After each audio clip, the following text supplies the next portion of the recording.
Kölsch und Korn und halben Hahn, dat tät uns junge Jod. Wir fangen dann zu singen an und an noch Jodemut. Kölsch und Korn und halben Hahn, da geht dat hetz uns ob.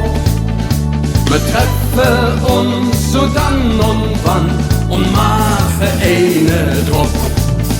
Wenn einer, der kein Kölsch versteht, gemütlich in der Wirtschaft geht, bestellt sich da ne halben Hahn und denkt, er kriegt ne Flattermann.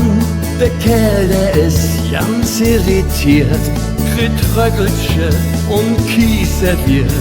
In Köln weiß doch jedermann, dass ne halben Hahn nicht pflegen kann.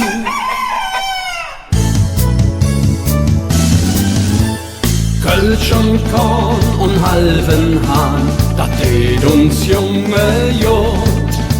Wir fangen dann zu singen an und an noch Jodemut. Kölsch und Korn und halben Hahn, da geht dat hetz uns ob.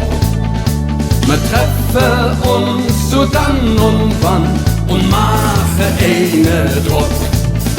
Min Aldi-Brot ist nach so doll, in der rechten Hand ein Nudelroll. Ich hab mich zwar noch abgeblockt, trotzdem hätt sie mich Schuss genockt.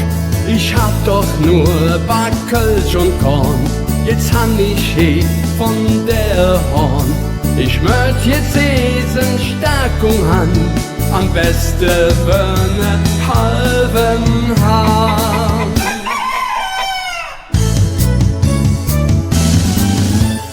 Kölsch und Korn und halben Hahn, dat tät uns junge Jod. Wir fangen dann zu singen an und an noch Jodemut. Kölsch und Korn und halben Hahn, da geht dat hetz uns ob. Wir treffen uns so dann und wann und machen eine Drop. Kölsch und Korn und halben Hahn, dat tät uns junge Jod. Wir fangen dann zu singen an und an noch Jodemut. Kölsch und Korn und halben Hahn, da geht dat hetz uns ob. Wir treffen uns so dann und wann und machen eine Druck.